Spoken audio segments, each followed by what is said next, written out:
There it is, boys. The thing that's been keeping my channel alive for about 4 years now. Welcome, everybody, to my first impressions. We'll say I'm not exactly a huge tech reviewer. I don't know a whole lot about that stuff. In fact, when I was setting this up, there was a foreign cable that I just did not understand what it was because it had like a bunch of clicks and stuff, and I was like, what is this? I actually sent a message to my friend that is more well-versed in PC stuff, and I literally said, help, what is this? So just so you guys understand where I'm coming from, I'm a goon. I will do my best to answer your questions, but do not expect me to know everything because I do not. Now let's start with, what are you getting with this bad boy, alright? You got a GTX 1650 Super, which runs for about $600 now. That's fucking awful. However, this whole system cost me $600, so it actually just works out. I get a motherboard, I get 8 gigs of RAM, I get an i3-10100, I get a case, 256 SSD, all for 600 bones, and the GPU alone is worth that, so I'd say that I came out on top with this one. Granted, the system is probably worth less than that, but considering the circumstances, it makes sense. Now, I've kind of already gone over the specs, you know, 8 gigs of RAM, the i3-10100, which is probably going to shit the bed at some point, but we'll worry about that when that comes. But the weakest links here are going to be the 8 gigs of RAM and the 256 SSD that is inside. It is fast, however. The boot up time takes legit 10 seconds. Like, I press the button, not like barely 10 seconds goes by and it's already up and ready to go. So when it comes to just overall basic performance from boot up time and just snappiness in Windows for Google and stuff, it works. It's great. It gets the job done. Now, if you're wondering, can you upgrade the hard drive? Yes. I have done it in the most janky way possible. That is not really probably the way I should do this, but I did it because I did not understand what I was buying. So this right here is the Pignon? I don't know what the hell that word is, but this is a 500 gigabyte SSD. And what you're supposed to do is plug it up to your whatever system, and you're supposed to clone your hard drive and then remove the internal drive so that way this runs off the SSD. And I did not know that. I didn't understand that that's how this works. I thought this was just going to be extra storage. I plug in, play. That's it. Now, whenever I did in fact figure out to clone my hard drive, I did that.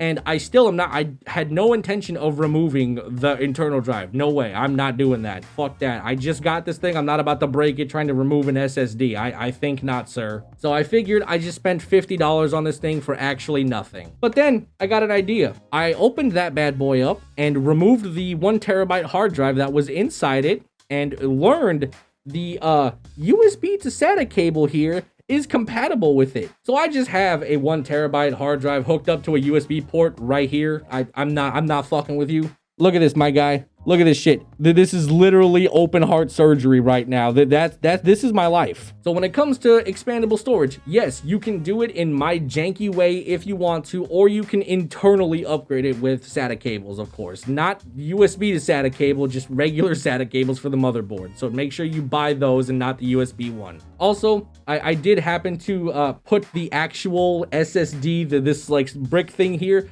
I did put that in the MSI GL62M over here, and what happened was interesting because now, since I cloned this on the HP hard drive, this is no longer an MSI system and it is now filled with HP stuff. I don't know what to say. So that's a mix mash of nonsense over there.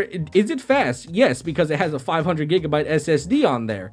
However, it is now just a confusing mess, so we're just going to leave it alone. The next thing is the RAM. Is it upgradable? Yes, I've seen videos on people actually upgrading the RAM. However, I'm not sure how you set the whole like 3200 megahertz things. I know that's a big thing for people.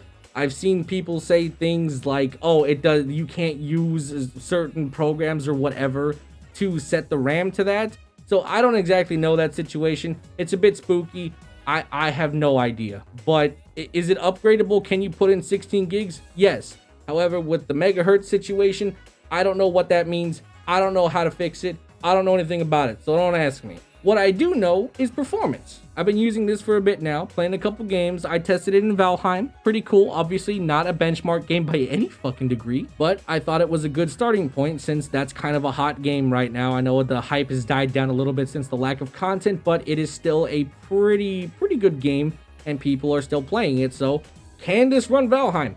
Absolutely. And if you don't have a hard drive, then you're going to be really happy to know that Valheim is 1 gig, and for your 256 gig system, it's going to fit. And that's pretty much what it's about. But I've also been playing other games too, and it seems to do all right in majority of those things. This is not a Cyberpunk 2077 killer system, so don't expect the world of it. It still has limitations, that i3 being one of the main ones. The 1650 is no slouch. However, it's not a powerful god tier card, so once again, don't expect the world of it. Within reason, CSGO, Fortnite, Warzone will be okay. Warzone's a bit janky.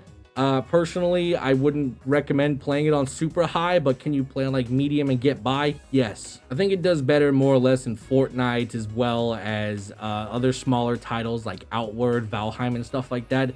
If you're playing indie titles, you're going to be fine. If you're playing CSGO, you're going to be fine. Once you start reaching the upper echelon of really just GPU, CPU demand, that's when you're going to start realizing there's kind of an issue. Outside of that, from a performance standpoint, when working on videos perhaps or Photoshop, things are snappy, things are really fast when loading. I don't have any super heavy lag when I'm just editing 1080p videos with 60 FPS, so I have no complaints at all. It's actually pretty reasonable, and it's a huge upgrade over the GL62M from MSI over here. With this one, I would have to edit at like 1/4 of the, rendering, and it was just it just wasn't good. Like, could I get videos done? Yes, absolutely. The render times were about 10 to 15 minutes depending on the length of the video. This one, 5 minutes and done, or less. And Photoshop also was one of the biggest problems I was having with this system over here. It was incredibly slow. Nothing was snappy. It would lag in the interface. When I would click on something, it would take a minute to register. It was just incredibly slow. With this, it's a lot better. I could literally move things around without having to wait 4 months for something to move. So thank God. Not only that, but I've been messing around with SFM, like just 3D modeling and stuff. So that has been a huge plus with this, because everything actually works and renders properly and faster. So I appreciate that from just a creative standpoint. So overall, I guess my first impressions currently, I got it, plugged everything in, got the monitor, which is 144 Hertz Asus monitor. It's just nothing crazy. No issues whatsoever on boot up. I didn't have to fix anything. I didn't have to open up the internals and check and see if everything is plugged in properly. Everything was fine.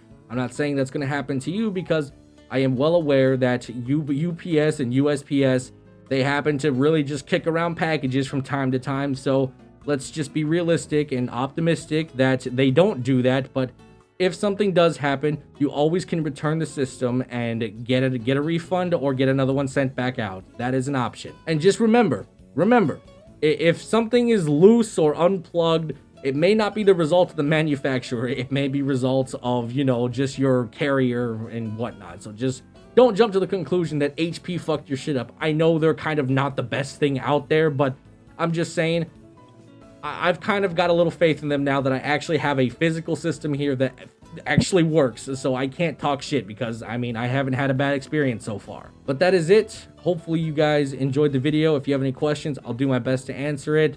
I'll put a link in the description to the Amazon post if you want to buy it. There you go. I'll talk to you guys later. Bye-bye.